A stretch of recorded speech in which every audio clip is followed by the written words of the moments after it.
ശരീരഭാരം കുറയ്ക്കാൻ ആഗ്രഹിക്കുന്ന ആളുകൾ അവരുടെ ഭക്ഷണത്തിൽ ഉൾപ്പെടുത്തേണ്ട കാര്യങ്ങളെ പറ്റിയിട്ടാണ് ഞാൻ കുറച്ച് സീരീസിലായിട്ട് പറഞ്ഞുകൊണ്ടിരിക്കുന്നത്.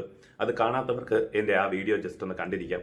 ഇന്നത്തെ വീഡിയോയിൽ നമ്മൾ സംസാരിക്കാൻ പോകുന്നത് വളരെ പ്രധാനപ്പെട്ട ഒരു കാര്യമാണ്. എന്നോട് ധാരാളം പേര് ചോദിക്കുന്ന ഒരു കാര്യമാണ്.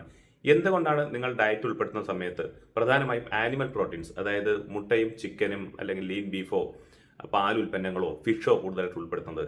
എന്തുകൊണ്ടാണ് ഡാലോ അല്ലെങ്കിൽ സോയയോ അല്ലെങ്കിൽ കടല ഉൽപ്പന്നങ്ങളോ അധികമായി ഉൾപ്പെടുത്താത്തത്?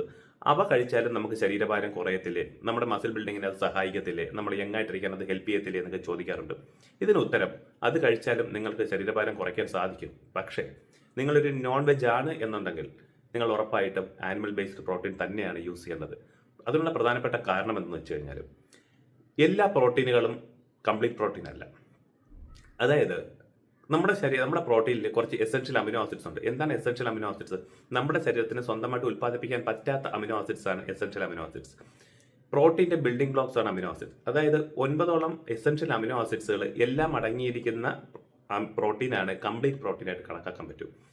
പാലിലും ചിക്കനിലും മുട്ടയിലും ഫിഷിലും ഒക്കെ എല്ലാ അമിനോ ആസിഡ്സും കൃത്യമായ അളവിൽ അടങ്ങിയിരിക്കുന്നത് കൊണ്ട് തന്നെ അതൊരു പ്രോപ്പർ പ്രോട്ടീൻ ആണെന്ന് പറയാം. എന്നാൽ ഡാലിലോ കടലയിലോ അല്ലെങ്കിൽ പയർ ഉൽപ്പന്നങ്ങളിലോ ഇതിൽ പല അമിനോ ആസിഡ്സുകളും മിസ്സിംഗ് ആണ്. അപ്പോൾ നമ്മൾ കമ്പൈൻ ചെയ്ത് കഴിച്ചാൽ മാത്രമാണ് നമുക്ക് അതിൻ്റെ കൃത്യമായ ഗുണം ലഭിക്കത്തുള്ളൂ.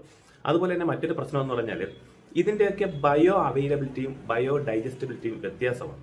അതായത് നിങ്ങളൊരു ഭക്ഷണം കഴിക്കുമ്പോൾ അത് നിങ്ങളുടെ ശരീരത്തിൽ എത്രത്തോളം ഡൈജസ്റ്റ് ചെയ്യപ്പെടുന്നു, അതിനാണ് ബയോ ഡൈജസ്റ്റബിലിറ്റി എന്ന് പറയുന്നത്. ഈ ഡൈജസ്റ്റ് ചെയ്ത ഭക്ഷണം എത്രത്തോളം നിങ്ങളുടെ ശരീരം അബ്സോർവ് ചെയ്യുന്നു, അതിനാണ് ബയോ അവൈലബിലിറ്റി എന്ന് പറയുന്നത്. ഇതൊക്കെ വളരെ ഇമ്പോർട്ടൻ്റ് ആയിട്ടുള്ള കാര്യങ്ങളാണ്.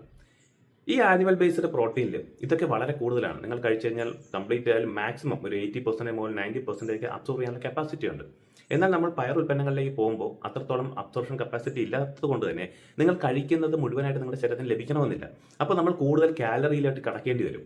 അപ്പോൾ കാലറി കൂടുതൽ കഴിക്കുമ്പോൾ ശരീരഭാരം കുറയ്ക്കാൻ ശ്രമിക്കുന്ന ഒരാളിന് കൂടുതലായിട്ട് ഡാലും പയർ ഉൽപ്പന്നങ്ങളും കഴിക്കുമ്പോൾ നമ്മൾ ഉദ്ദേശിക്കുന്ന കാലറിക്ക് അകത്ത് നിർത്തി കഴിക്കുന്ന കാര്യം കുറച്ച് ബുദ്ധിമുട്ടാവും. അതുകൊണ്ടാണ് എപ്പോഴും പറയുന്നത്, നിങ്ങൾക്ക് ആനിമൽ ബേസ്ഡ് പ്രോട്ടീൻ കഴിക്കാനുള്ള ഓപ്ഷൻസ് ഉണ്ട്. അത് നിങ്ങൾ കഴിക്കും എന്നുണ്ടെങ്കിൽ ഉറപ്പായിട്ടും നിങ്ങൾ അത് തന്നെയാണ് നിങ്ങളുടെ ഫുഡിൽ മെയിനായിട്ട് ഫോക്കസ് ചെയ്യേണ്ടത്. അപ്പോൾ ഞാൻ എല്ലാ വീഡിയോയിലും പറയുന്ന പോലെ എൻ്റെ സീരീസ് കണ്ടു കഴിഞ്ഞാൽ കൃത്യമായിട്ടും നിങ്ങൾക്ക് നിങ്ങളുടെ ശരീരഭാരം റെഗുലേറ്റ് ചെയ്യാൻ സാധിക്കും. നിങ്ങൾക്ക് എങ്ങനെയാണ് ശരീരഭാരം സയന്റിഫിക്കലി കുറയ്ക്കേണ്ടത് എന്നുള്ള കാര്യം മനസ്സിലാക്കിയെടുക്കാൻ സാധിക്കും. അതിന് സമയമില്ലാത്ത ആളുകൾ മുകളിൽ കാണുന്ന വാട്സാപ്പ് നമ്പറിൽ എന്നെ കോൺടാക്ട് ചെയ്താൽ ഉറപ്പായിട്ടും നിങ്ങൾക്ക് വേണ്ടി മാത്രം കസ്റ്റം ചെയ്തിട്ടുള്ള ഒരു ഡയറ്റ് പ്ലാൻ ഞാൻ നിങ്ങൾക്ക് വേണ്ടി ചെയ്തു തരുന്നതാണ്. ഉറപ്പായിട്ടും നിങ്ങളുടെ ശരീരത്തിനെ കുറയ്ക്കാനായിട്ട് അത് നിങ്ങളെ സഹായിക്കുന്നതാണ്.